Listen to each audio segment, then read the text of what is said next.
L'apôtre Paul a exprimé l'importance du fondement dans la construction spirituelle au cours de sa lettre aux Corinthiens. Dans la première épître aux Corinthiens, au chapitre 3, il établit clairement que Jésus-Christ est le seul et véritable fondement sur lequel toute l'édification spirituelle doit reposer. À l'époque, la communauté de Corinthe faisait face à des divisions et à des désaccords parmi ses membres, ce qui les conduisait à construire des idées religieuses fondées sur des personnalités humaines plutôt que sur la vérité révélée. Ce message devient un appel pour tous les croyants à vérifier les fondements de leur foi, à discerner ce qui est éphémère et ce qui est éternel. L'édification sur ce fondement solide n'est pas seulement un concept théologique, mais un processus pratique qui engage l'ensemble de la vie du croyant. Paul met en évidence que, tout comme un constructeur doit choisir des matériaux appropriés pour sa construction, les chrétiens doivent également prendre soin de la qualité de leur édification spirituelle. Les choix de vie, les priorités et les actions quotidiennes du croyant formeront soit une œuvre durable, soit quelque chose qui ne résistera pas à l'épreuve du temps. Ce qui est fait avec des matériaux précieux, tels que l'amour, la foi et la vérité, demeure, tandis que ce qui est bâti sur des intentions égoïstes ou des faux enseignements s'effondrera. Les défis rencontrés par l'Église de Corinthe résonnent encore aujourd'hui, car de nombreuses églises contemporaines luttent contre des influences extérieures et des interprétations divergentes des Écritures. Paul a averti que les traditions humaines peuvent facilement corrompre le véritable message de l'Évangile. Lorsqu'il parle des différents matériaux de construction, or, argent, pierres précieuses, bois, foin, paille, il nous rappelle de questionner ce qui guide nos choix spirituels et nos pratiques. Les croyants modernes sont également invités à se demander sur quel fondement reposent leurs convictions et leur engagement chrétien. En définissant clairement qui est le véritable architecte de l'Église, Paul renforce l'idée que toute Église doit être centrée sur Christ. L'apôtre ne propose pas seulement un fondement, mais il offre également une voie vers l'unité et la croissance spirituelle. Cela rejoint l'appel de Paul à vivre en communauté, à s'encourager mutuellement et à délier les nœuds des conflits pour mieux servir Dieu ensemble. En bâtissant sur ce fondement inébranlable, les croyants sont en mesure de surmonter les défis personnels et collectifs, qu'ils soient anciens ou contemporains. En conclusion, les enseignements de l'apôtre Paul sur l'importance du fondement dans la construction spirituelle continuent de résonner avec force. Ils invitent à une introspection profonde, poussant chaque croyant à remettre en question la solidité de sa foi et à s'engager dans une relation authentique avec Jésus-Christ. Plutôt que de se fier à des traditions, des leaders charismatiques ou des ressentiments, Paul's message souligne la nécessité d'une fondation basée sur la parole de Dieu, lesquels devaient être des piliers pour surmonter les tempêtes de la vie. L'invitation est claire, bâtir sur Christ pour se préparer à l'éternité. La première lettre de l'apôtre Paul aux Corinthiens, écrite au milieu du 1er siècle, est ancrée dans un contexte historique riche et complexe. À cette époque, la ville de Corinthe était un centre commercial prospère, attirant une population diversifiée de Grecs, de Romains et d'autres peuples. Cette mixité culturelle donnait lieu à une pluralité de croyances et de pratiques religieuses, souvent en conflit les unes avec les autres. Paul, qui avait fondé l'église corinthienne lors de son séjour missionnaire, avait pour mission de corriger des dérives comportementales et doctrinales au sein de la communauté chrétienne, confrontée à des problèmes d'immoralité, de division et de désaccords théologiques. L'église à Corinthe était le reflet des tensions socio-culturelles de son époque. Face à des influences païennes omniprésentes, certains membres de l'Église commençaient à adopter des pratiques qui contredisaient les enseignements de l'apôtre. Par exemple, l'apôtre Paul aborde des questions de moralité et d'éthique, soulignant des comportements tels que l'immoralité sexuelle, qui divisaient les fidèles et mettaient à mal l'unité de l'Église, comme il le mentionne explicitement dans sa lettre. Ces défis témoignent d'un groupe de croyants en quête d'identité, oscillant entre leur héritage juif et l'attrait d'un mode de vie hellénistique. Une autre problématique qui préoccupe l'apôtre se rapporte à la prétention de certains membres de l'Église, qui s'enorgueillissaient de savoir ou de dons spirituels. Paul enseigne que tous les croyants sont interconnectés comme un seul corps, chacun ayant un rôle unique, mais aucun ne devant se considérer supérieur à l'autre. Cette leçon de l'apôtre souligne la nécessité de travailler ensemble pour le bien de l'Église, renforçant ainsi la communauté face aux influences extérieures et cultivant un esprit d'humilité et d'amour, des vertus fondamentales dans le plan divin. Dans ce climat de confusion, l'apôtre Paul, tout en reconnaissant les défis, encourage les Corinthiens à se concentrer sur le rôle central de Jésus-Christ en tant que fondement de leur foi. Il rappelle que la sagesse humaine est souvent futile par rapport à la sagesse divine, une pensée qu'il exprime clairement. L'apôtre Paul insiste sur la nécessité de bâtir leur vie et leurs convictions sur ce fondement incassable, Jésus, afin de résister aux tempêtes spirituelles et morales de leur temps. Cette métaphore de la construction est cruciale, car elle évoque l'idée d'une foi véritable, vivante et résiliente. Finalement, l'approche de Paul, en combinant réprimande et encouragement, est marquée par son amour inconditionnel pour la communauté qu'il a fondée. Il souhaite les voir grandir tant spirituellement qu'individuellement, l'invitant à se rappeler leur identité en tant qu'enfants de Dieu. En soulignant les défis auxquels ils font face et en les appelant à une vie de sagesse et d'unité, l'apôtre Paul pose les bases d'une Église capable de se tenir fermement dans un monde en désordre. Ces enseignements résonnent encore aujourd'hui, invitant chaque croyant à réfléchir sur les fondements de sa propre foi et sur la manière de vivre en cohérence avec les valeurs du royaume de Dieu. Avant de plonger dans les défis uniques de l'Église de Corinthe, prenons un instant pour affermir notre propre fondation. Si ces réflexions sur l'importance de bâtir sur le Christ résonnent en vous, imaginez ce que nous pourrions explorer ensemble. Abonnez-vous à notre chaîne pour continuer cette découverte enrichissante de la parole de Dieu et renforcer notre édification spirituelle ensemble. L'Église de Corinthe, à l'époque où l'apôtre Paolo rédigea sa première lettre, vivait dans un contexte social et culturel complexe qui pesait lourdement sur sa communauté. La ville, autrefois un centre florissant du commerce, était désormais marquée par des tensions politiques et des mœurs sexuelles libérées. Paolo, conscient des défis auxquels ses membres faisaient face, évoque ces luttes dans sa lettre, soulignant la nécessité de rester fermement ancré dans la foi tout en naviguant à travers les tempêtes de la société corinthienne.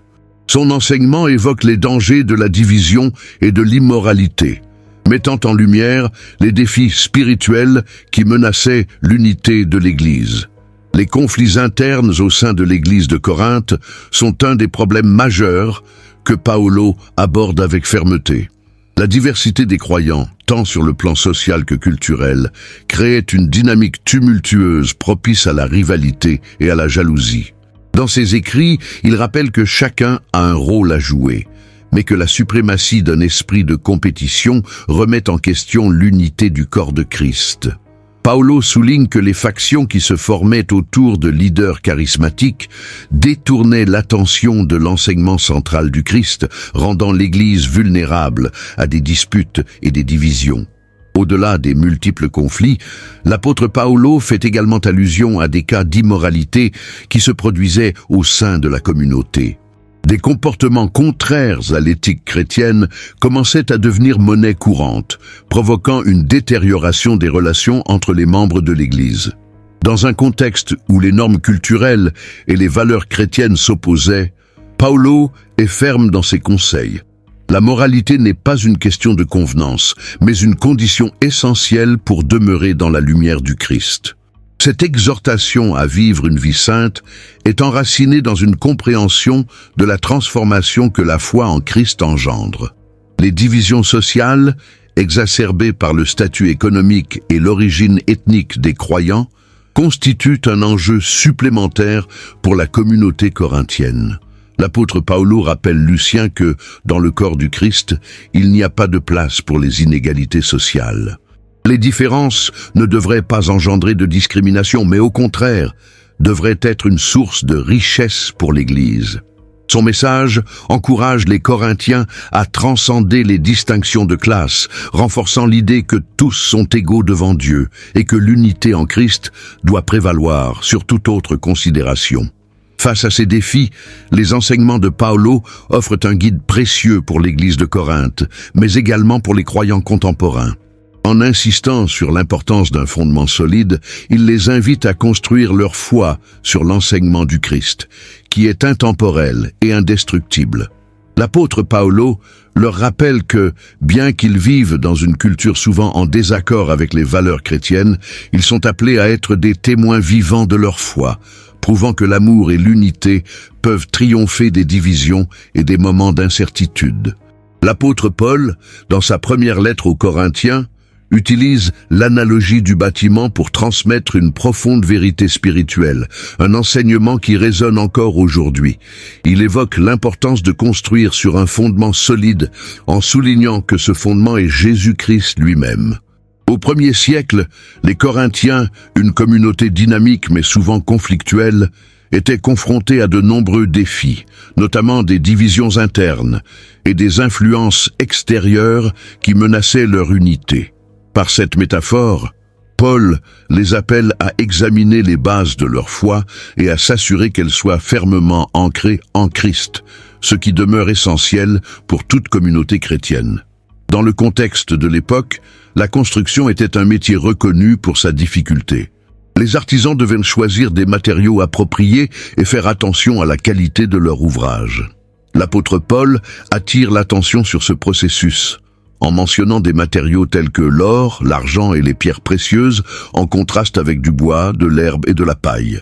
Cette distinction n'est pas seulement matérielle, mais elle symbolise la durabilité et la valeur spirituelle des œuvres produites par les croyants. En d'autres termes, Paul enseigne que les efforts investis dans la prière, l'édification de la communauté et l'amour véritable sont des éléments essentiels de la construction de l'Église. Par ailleurs, cette analogie du bâtiment revêt également une dimension personnelle. L'apôtre Paul invite chaque individu à réfléchir sur la manière dont il construit sa propre vie spirituelle. En effet, chaque croyant est appelé à être un architecte de sa foi, à choisir soigneusement les matériaux qui alimentent sa relation avec Dieu. Cela nécessite une introspection sérieuse. Que choisit-on d'incorporer dans sa vie ?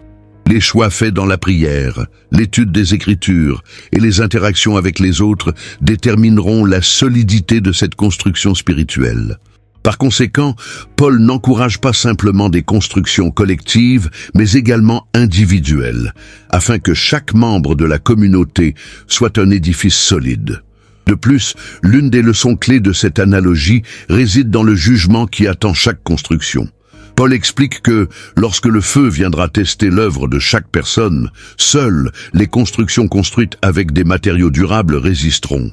Ce lac climatique prouve que la vie chrétienne n'est pas exemptée d'épreuves et de tests. Les défis et les épreuves peuvent servir soit à dévoiler la fragilité de certaines constructions, soit à fortifier celles bâties sur du solide. Ainsi, Paul offre une perspective eschatologique qui pousse chaque croyant à considérer la permanence et la portée de ses actions sur la terre. En dernier lieu, cette analogie propose également une invitation à l'unité et à la solidarité au sein de l'Église. Lorsque les membres de la communauté savent qu'ils travaillent ensemble à construire quelque chose de grand, ils sont plus enclins à dépasser les tensions et à renforcer les relations. Paul, conscient des querelles qui divisent les Corinthiens, souligne combien il est vital de s'unir dans la vérité et l'amour, de sorte que l'Église soit bâtie sur le fondement qu'est le Christ.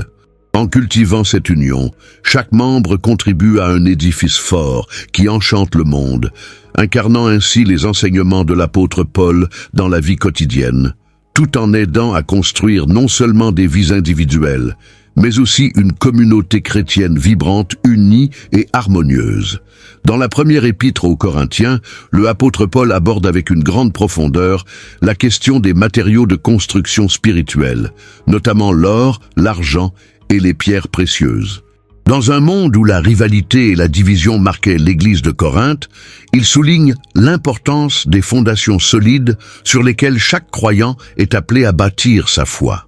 Les matériaux précieux évoqués par Paul ne sont pas simplement des éléments de construction, mais symbolisent des valeurs spirituelles, un appel à la qualité et à la durabilité des œuvres dans la vie des chrétiens.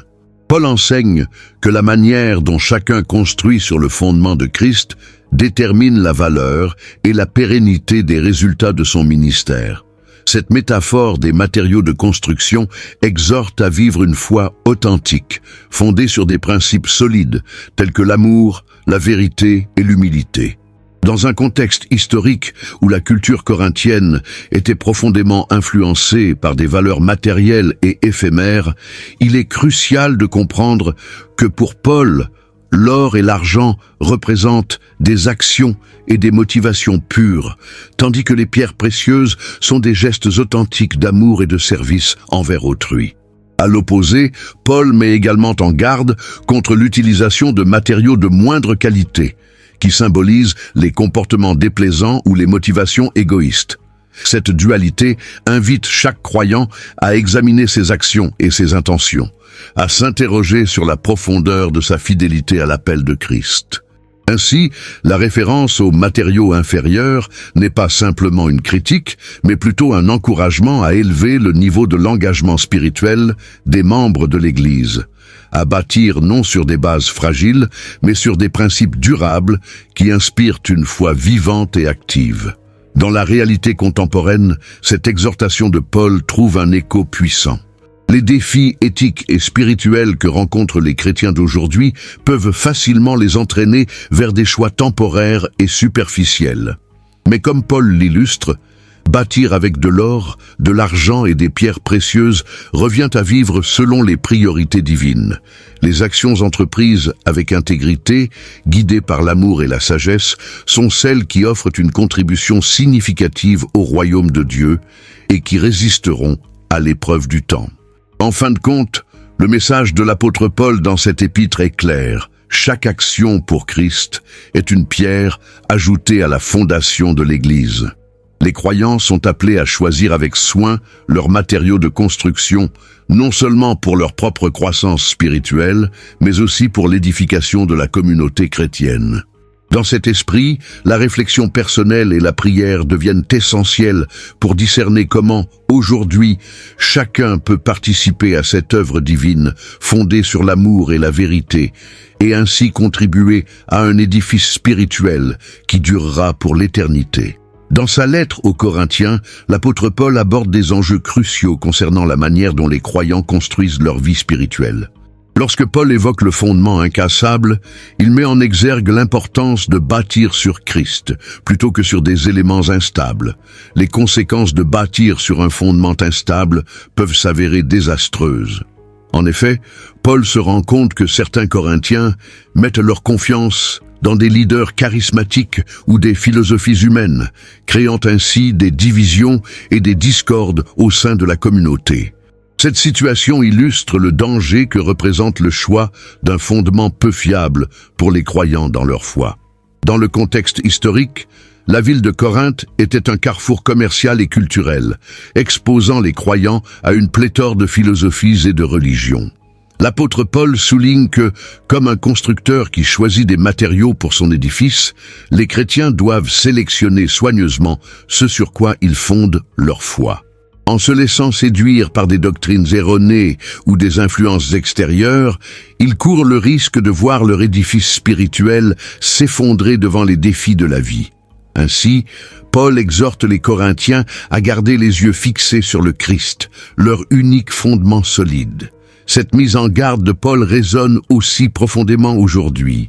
En tant que croyant moderne, il est facile de s'égarer en s'appuyant sur des méthodes humaines ou des enseignements qui semblent attrayants, mais qui manquent de fondement biblique. Paul rappelle que la véritable sagesse vient de Dieu et que c'est sur cette sagesse que les croyants doivent bâtir. Une foi fondée sur des promesses humaines ou des philosophies contemporaines peut finalement mener à la désillusion et à un sentiment d'insatisfaction spirituelle. L'apôtre fait également référence à l'épreuve du feu, suggérant que toutes les œuvres seront testées. Ce concept fait écho à la réalité que tous les croyants sont confrontés aux difficultés et à la douleur, et seul un fondement véritable leur permettra de surmonter les tempêtes de la vie. Une construction faite sur des bases fragiles échouera lorsqu'elle sera confrontée à ces épreuves. Cette vérité soulève une réflexion profonde sur ce que chaque individu choisit de bâtir à partir de sa vie spirituelle, invitant chacun à évaluer les fondements de sa foi. En fin de compte, cette exhortation de Paul n'est pas simplement un appel à se détacher de faux fondements, mais aussi un encouragement à se tourner résolument vers la force et la profondeur que seul Christ peut offrir.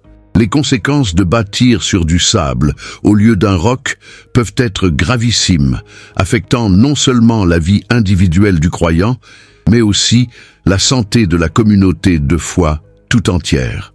L'enseignement de Paul invite ainsi à cultiver une fondation spirituelle solide pour vivre une vie qui témoigne et reflète la profondeur de l'amour divin, tout en encourageant une recherche constante et authentique de la vérité divine. Le propos de l'apôtre Paul dans sa lettre aux Corinthiens est riche d'enseignements sur la responsabilité individuelle et collective des croyants dans la construction de l'Église. Il évoque l'image d'un fondement solide, où chaque personne est invitée non seulement à participer, mais aussi à réfléchir sur la qualité de son œuvre. Dans ce contexte, l'apôtre souligne que la manière dont chaque croyant bâtit sur ce fondement ne dépend pas seulement de ses compétences, mais aussi de son engagement spirituel et de son intégrité. L'Église de Corinthe faisait face à des divisions internes et à des conflits, et Paul insiste sur le fait que chaque membre doit être totalement dévoué à la mission commune de l'Église. Paul fait référence à divers ministères, en affirmant que certains plantent, d'autres arrosent, mais c'est Dieu qui fait croître. 2 Corinthiens 3:6. Cette dynamique rappelle l'importance de la collaboration au sein de la communauté chrétienne.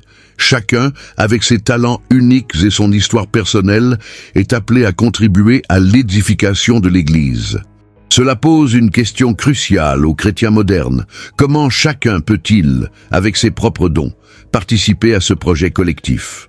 L'implication personnelle de chaque croyant dans cette œuvre commune est essentielle pour assurer une Église vivante et en santé. Le verset où Paul mentionne que le fondement est Jésus-Christ, 1 Corinthiens 3:11, nous invite à contempler l'essence même de cette construction. Bâtir sur ce fondement veut dire vivre dans une pleine dépendance de la grâce que seul Christ peut offrir. Par conséquent, il est essentiel de se questionner sur les motivations qui guident nos actions. L'apôtre Paul cherche à encourager ses lecteurs à évaluer non seulement ce qu'ils construisent, mais aussi comment ils le font. Les motivations derrière les actes sont aussi importantes que les actes eux-mêmes. Elles doivent être empreintes de foi et d'amour. En ces temps modernes où l'individualisme prédomine, la perspective de Paolo reste profondément ancrée dans la notion de communauté. Il voit l'Église non pas comme une entité abstraite, mais comme un corps vivant dont chaque membre a un rôle vital. L'application des enseignements de Paul réside dans la façon dont chaque individu considère sa responsabilité envers ses frères et sœurs en Christ. Cela appelle une introspection sur la manière dont chacun se perçoit non seulement comme un membre de l'Église, mais comme une pierre vivante dans la construction du corps de Christ. Ainsi, la responsabilité de chaque croyant suscite une profonde réflexion sur la façon dont l'Église est perçue et construite dans la société contemporaine. L'apôtre Paul, par ces mots, nous rappelle que nos actions collectives peuvent avoir un impact éternel.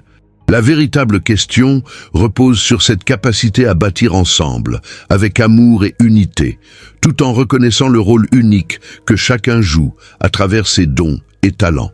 En cultivant un esprit d'engagement et de collaboration, les croyants peuvent non seulement renforcer l'Église, mais aussi témoigner de la puissance transformatrice du Christ dans un monde qui en a tant besoin.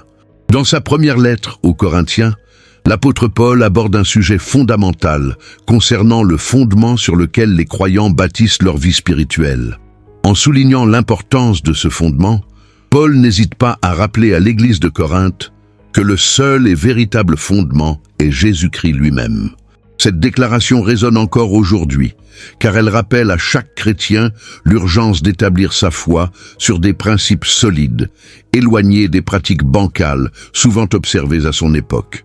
La promesse de Dieu pour ceux qui bâtissent sur ce fondement incassable est d'une pertinence vitale, non seulement pour les Corinthiens, mais aussi pour tous les croyants contemporains. Le contexte historique de la lettre de Paul aux Corinthiens est marqué par des divisions au sein de l'Église, où certains se réclamaient de divers leaders humains, perdant ainsi de vue la centralité du Christ.